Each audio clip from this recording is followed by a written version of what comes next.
Assalamualaikum warahmatullahi wabarakatuh. Bertemu lagi dengan saya Saskia Rahmat atau di channel Tolakut dalam episode Mai dari 5. Kali ini saya akan tentang adat kebiasaan berpuasa di negeri orang.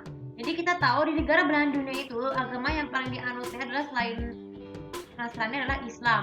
Kalian pasti mendengarkan ada drama Turki yang khusus dengan Islamic fashion bagus, yaitu Said Caesar yang sekarang ini udah masuk season kedua. Jadi kalian bisa menemukan, belum tahu kan kalau bagaimana ada berpuasa di negeri orang seperti Turki Saudi Arabia nih. Jadi berpuasa itu tuh menurut saya benar dari segi psikis itu dari psikologis itu juga merupakan bulan pengendalian diri, misalnya pengendalian dari sikap, perilaku, perbuatan, perkataan, pendengaran. Kalian pernah sering dengar kan kenapa seperti penting banget?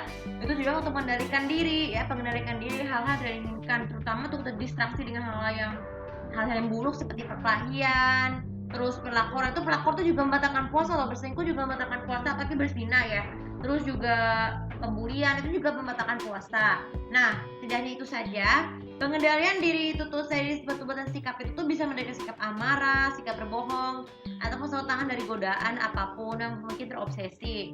Kalau misalnya perkataan batu hindari berkata kata-kata jijik ataupun kata jorok ya, atau pendengaran tidak mudah terdengar dengan suara berisik seperti petasan, kembang api, ataupun suara musik yang mengganggu ya. Nah, jadi maksud saya yang begini, kalau ada berpuasa negara negeri orang itu tuh kan kebanyakan di Timur Tengah seperti drama terinspirasi sama Turki ya. Bagaimana ada berpuasanya? Nah, pertama dimulai dari sahur. Sahur di negara Turki itu tuh berbeda jauh dengan halnya di Indonesia ya. Tapi perkara sama di waktu pagi malam hari ya. Itu persiapan makanan dilakukan oleh para suami istri ataupun keluarga untuk menyiapkan makanan untuk sahur ya. Ya itu makanan sahur yang paling umum itu adalah nasi biryani, nasi kebab dan sebagainya ya. Atau kalian yang tinggal di membawa makanan Indonesia bisa bikin sendiri dari rumah ya. Jadi tujuan sahur itu tuh penting banget untuk meningkatkan fisik dan mental. Lalu kemudian itu negara orang lain, kemudian setelah sahur dan sholat subuh, biasanya nih anak-anak Turki itu tuh melakukan tradisi tersendiri tuh merayakan berbagai puasa selama sebulan, yaitu dengan mengaji di masjid. Penting. Jadi anak-anak Turki itu tuh memiliki sistem pengaruh budaya sangat Islamnya yang sangat hebat ya. Bahkan dari sejarahnya juga, jadi anak-anak tujuannya tuh meningkatkan keimanan dan memperbaiki mental ya. Jadi anak-anak itu tuh yang berpuasa di Turki itu ya beruntung banget bisa baca Al-Quran di masjid. Karena kan dari Turki awalnya kan Turki itu kan menganut agamanya kan Islam ya. Jadi kita sebagai orang Indonesia bersyukur bahwa masih ada anak-anak yang sadar dengan ibadah ya. Bagaimana dengan negara kita harus perbaiki juga, diputarkan terus sampai nanti di masa depan, persiapan berkah di akhir di masa depan. Lalu kemudian tradisi yang ketiga mengenai untuk anak-anak remaja itu biasanya tuh bekerjanya banyak yang mengejaman panti asuhan.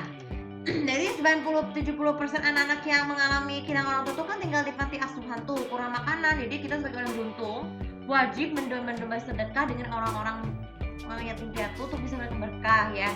Mengingatkan kita bahwa masih ada orang yang sadar akan orang kelaparan ya. Jadi dengan berbagi bersedekah makanan baik untuk orang kaya ataupun sederhana itu bisa berdatangkan berkah. Lalu kemudian ada berpuasa yang lain, berbuka puasa bersama. Nah, kalian tahu kan kalau kalian menemukan drama Sarsel episode 40-an pertengahan ya, kalian akan sangat jarang melihat bagaimana mempersiapkan buka puasa tidak di restoran, di hotel ataupun di rumah. Kan masak makanan untuk buka puasa kan juga mendatangkan berkah dong, karena kan bisa mendapatkan itu sebagai rezeki bahwa kita berpuasa bersyukur bisa berpuasa sebulan. Sama halnya dengan di sini juga begitu. Ini kan Indonesia juga sama kan, mempersiapkan makanan berbuka puasa tuh ada banyak cara. Tidak hanya memasak makanan tapi juga membeli takjil. Kan atau ibaratnya ngabuburit lah. Takjil memberi makanan asalkan tuh sehat. Nah, antara buka bersama di Turki dan Indonesia itu kan biasanya beberapa penting ini. Kalau di Indonesia itu kan cukup dengan adanya doa atau juga saat maghrib juga bareng misalkan di rumah atau restoran. Tapi kalau di Turki itu ada sedikit pidato dilakukan oleh ahli keluarga ya. Nah, yang terakhir, bagaimana dengan sholat tarawih? Ya, sholat tarawih penting banget dari segi Turki karena biasanya banyak yang terjemahkan secara langsung tuh yang paling banyak lokalnya 20 tuh di Hagia Sophia ya. Jadi Hagia Sophia itu sejak tahun 2021 tuh udah mulai menggunakan masjid itu sebagai masjid untuk melaksanakan ibadah sholat tarawih ya.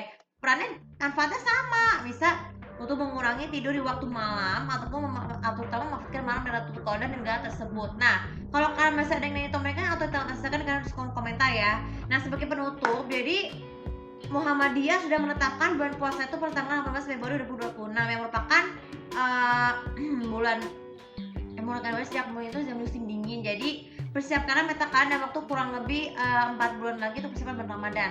Oke, terima kasih, semoga bisa bermanfaat. Dan jangan lupa seperti biasa for kita bagaimana cara ada berpuasa di negeri orang seperti di Arab Saudi ya, seperti selain di Turki. Terima kasih. Assalamualaikum warahmatullahi wabarakatuh.